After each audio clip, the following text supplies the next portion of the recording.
أما بعد أعوذ بالله من الشيطان الرجيم بسم الله الرحمن الرحيم د نن وصل فیسبوک باندې درېیمې کالیز په مناسبت جوړ شوي د دې پرتمینې غونډې قدرمن صدر مولوي رحمت الله رحمت صاحب د ټولو ګډونوالو په اجازه لومړی خو السلام علیکم ورحمت الله وبرکاتو. د نن وصل تقریبا زه هم لکه اکیار صاحب چې وویل یا همدرد صاحب مینهوال یې یم او ګورو د لرې څارو یو چې څه کارونه کوي، خو په هغو کې تقریبا ما داسې کمی نه لیدلی، ټول یې مثبت کار دی، ښه کار دی. هر څه پروګرامونه چې کوي هغه یې ټول د ټولنې په ګټه تمامیږي.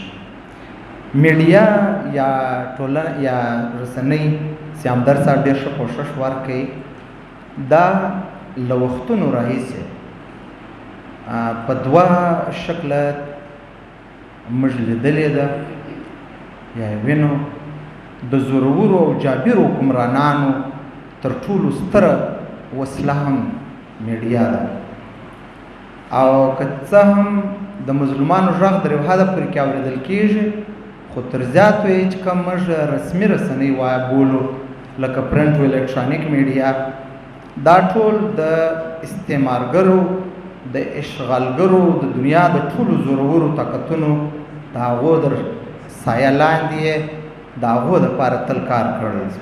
که څه هم د میډیا یا د رسنۍ کار خو دا دی چې هغه د مظلومانو یا د حق دپاره چې حقه لارې حق خبرې حق په ګوته کې مسلې چې کوم ستونزې ولسونو سره مخامخ دي هغه راپورته کړي او د وخت حکمرانان یې حل کړي. تاسو به له پرون راهیسې زه به د یو بیل په توګه شروع وکړم چې زموږ پر لوی افغان وطن چې کوم شپخون دی کوم ناورین دی د تیرو صدیو راهیسې، بلکې بیا به دا راهیسته کې د تیرو 40-50 کلونو څخه چې ساینس په دې وتوانېدی چې دا د مځکې نسې راوکیندي او سمندرونه هواوې دا ټول یې په قبضه کې واخیستل، نو زموږ پر لوی افغان وطن چې الله پاک هم برخې بېشلي دي، په هغه کې افغان ته تر ټولو جنتي برخه ورکړې ده چې هغه د بلها د شتمنیو وسایلو ډکه ده، خو له بده مرغه دوی که څه هم مالکان دي خو په ملکیت کې دننه مزدوران دي. هغو دلته زموږ سروي وکړي، زموږ وسایل یې وڅارل، نو بیا د میډیا یا د رسنیو د لارې سره پر موږ باندې پردي جنګونه او پردي ډلې وتپلې، او زموږ نومونه د جهان په مخ کې د رسنۍ په زور د زورواکو یا ستمګرو یا قاتلانو یا د ترهګرو په نام موږ وپېژندل دنیا ته. موږ دونه توان نه درلودی چې د هغو مخه ونیسو، نو ډېره ښه خبره ده. نو دا اوس کې چې پرون وړمه ورځ به غالبا تاریخ مې زما څه همدرد صاحب ته معلوم وي، د پاکستان د جون نیوز یا د جون ټلویزیون نیټورک د یو مخور صحافي چې له بده مرګه موږ پښتانه هم ډېر مینهوال یو چې دی ډېرې حق خبرې کوي او دا کوي، د هغو په کومک کې د پښتون وطن د وسایلو یو پروګرام وکړي چې په هغه کې په بلیاردونو ډالرو دغه وشول چې دا دومره قیمت لري، لیکن څومره د بده خبره وه چې په هغه کې 800 یا 900 چې کوم ځایې خلک وو، لکه اوس معنا که په چمن کې نو د چمن خلکو کې مزدورانې د هغو هغه چې ښه تنخواه یې وه د هغو 55,000 تنخواه وه، لیکن چې څه مالیت یې ولو د هغه شتمنۍ چې په هغه کې سلور سپین زر موږ ورته وایو یا نور داسې معدنیات راوځي، دا د بلیاردونو ډالرو قیمت لري، موږ پکې مزدوران. نو زموږ رسنۍ اوس هم د پاکستان په معنا یا د ایشیا د نورو ملکونو په معنا یا د عالمي مغربي غربي اشغالګرو په معنا پر موږ باندې یو د بل چې موږ دښمن جوړ کړي یا یو راته تراګر کړی دی، یو یې کافر کړی دی، یو یې چش کړی دی، دا د دوی د خولې خبرې دي، زموږ رپورټونه زموږ دغه دا نه وایي. او د هغه رنګه یې موږ هم کور په کور د جاسوسانو ډېر لوی ټبر جوړ کړی دی چې هغه د دوی لپاره کار کوي، د میډیا د لارې کار کوي. نو په داسې د ستونزو په داسې یو شبخونکي چې دومره ډېرې ستونزې دي سکام ملت ولس څه بالکل لاره ورکه ده. په دا رقم وختونو کې نن وصل یو څرک دی، یو رڼا ده چې هغه یې موږ ته د هیلو امیدونو یو رڼا راکړې. زه نور هم تجویز دا کوم چې موږ د دې د ټولنیزو رسنیو یا د دې پیجونو دا زموږ غږونه اوري، غوږ ورته نیسي. ولس که څه هم د دوی څه یعنې په ډېرو خبرو کې ورک دی، په ډېرو شانو کې ورک دی.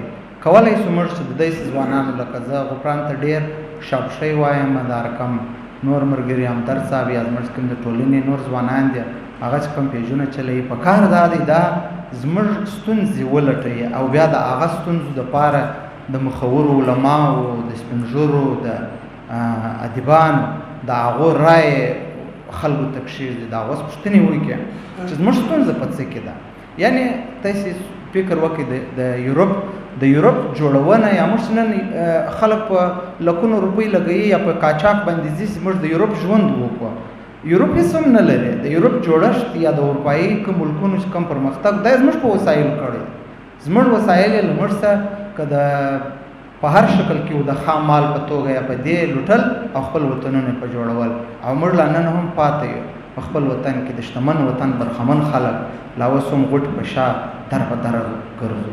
زموږ یوازینۍ ستونزه چې ده هغه د تمامو هغه چشته انګریزي کې یو توري کارول کېږي چې د تمامو ناجوړیو علاج پکېږي هغه درمل چې دی سبا صاحب تر معلوم دی پیننسیا ورته پیننسیا به غالبا ورته پیننسیا یعنی د ټولو ناجوړیو درمل دوا چې ده هغه علم دی. او دا علم نه چې پر موږ باندې لاړ مکالې په شکل کې فرنګیانو وتاپوي او موږ ته دوه قسمه علم راکړي چې د مدرسې علم چې په هغه کې قرآن و حدیث دی یا عصري علوم دا ځله بېلې لارې دي. هغه دنیایي علم دی چې د بعضې ناپوهانو له قوله یې موږ ته ناجایز وبالئ چې دا عصري علم دونه دغه نه لري. حالانکې د بایسیت مسلمان دپاره دا لازمي ده، فرض ده چې دی به قرآن زده کوي او د قرآن په مفهوم په معنا د الله پاک په زبان او په حکم به ځان پوه کوي، د پیغمبر صلی الله علیه وسلم ښوولې لارې به زده کوي. دا خو پر هر مسلمان فرض ده. دا د یو چا پراپرټي نه ده چې په موږ کې به یو فرقه به کوي یا مثلا موږ څه نمونه ورکوو بېلابېل. موږ د علم څه پرېکړ او په موږ کې خپل خلک پیدا کړ چې هغه موږ باندې ریسرچ تحقیق ساینسي علوم دا ودرول. تاسو اوس وینئ ګوادر کې مولوي رحمت الله رحمت صاحب ګوادر چې د بلوڅو په سیمه کې راځي، دا پخوا د عمان د عربو بولو په 1990 کې دا د پاکستان برخه شوه د بوټو په دغه کې چې د وزیر خارجه و. ګوادر دا مال د ټولې دنیا واحد حقیقت دی چې د ګرد نړۍ دپاره یو ډېر تجارتي لوی جوور سمندر لري چې هلته د 40,000 څخه د 50,000 ټنو پورې چې کوم جهازونه راځي دا د سمندر پر غاړه خالي کېږي. د دې څخه دویم سنګاپور دی او د هغه څخه دریم بیا د اماراتو د دوبۍ ساحلونه دي. یعنې د دوبۍ د 1960 دوبۍ او امارات شول دا ګرده قزاق ول، دې به کښتۍ غلا کوو، په کښتیانو کې به یې غلاوې کولې. لیکن چې لږ خپل سایل او وسایل چې دي هغه پر کار واچول. نن موږ د مزدورۍ دپاره دوبۍ لرو. د سوات د زمرد مالک سواتۍ، د بنیرۍ او د وزیرستانۍ دا د سونې او د چاندۍ د وطن مالک دی، د ګیسونو د پټرولو ډک وطنونه لري. دی په سوات کې د مزدورۍ دپاره په کلو باندې ورکې.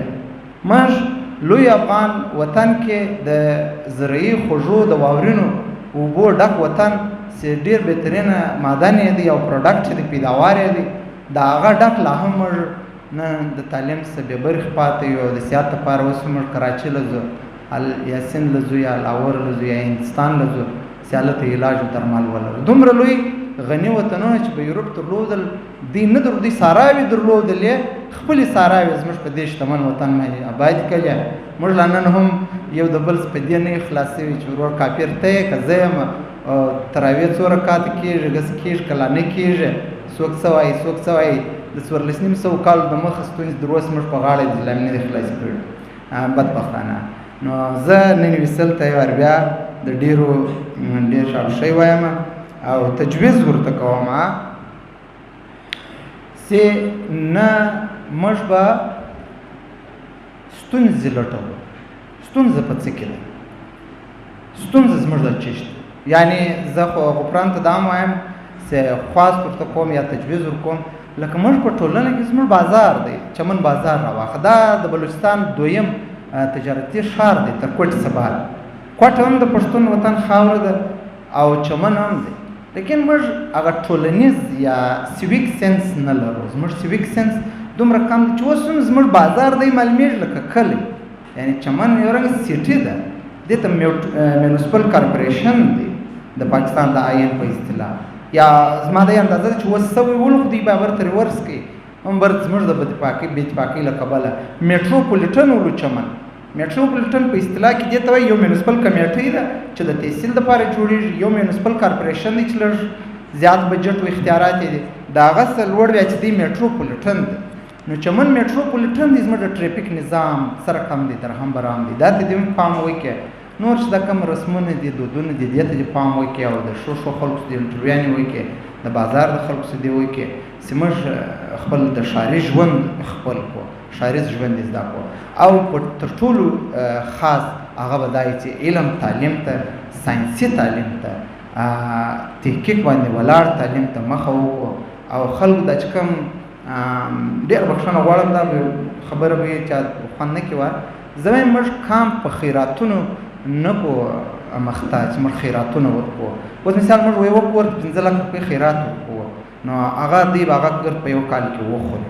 موږ که د یو کور یو ځوان پر کار ولګو، تعلیم په وکړو، د هغه د تعلیم خرچه دغه کړو، دی په یو کال کې دننه په 2 کال کې دننه به دی سکیل زده کړي، په نړۍ کې به دی خپل سکیل خرڅ کړي او یو کور نه 10 کور به ورسره آباد. نو موږ د سکیل ډیولپمنټ دپاره، د تعلیم د پرمختګ دپاره د تمامو تعلیمي ادارو سره او د دغه رسنیو سره دا د غفران د خپل چې په خرڅ باندې د به څه روزګار یې څه دغه به په دې همت باندې دی دا دغه کوي. نو موږ له پکار دی چې نور هم شابشی ورته وایي، آفرین ورته وایي. ډېره مننه، مقررین به زیات یې هلال صاحب ما 2-3 خبرې ډېرې خاص خبرې پاتې شولې، هغه بیا په بل پروګرام کې وکړو. ستاسو د ټولو ډېره مننه، کور ودان مننه. آیډیل خصوصي ښوونځی ستاسې د ماشومانو د روزنې او ښوونې تر ټولو غوره مرکز. ادرس: فیض محمد سړک، چانسپورټ څیرمه، چمن.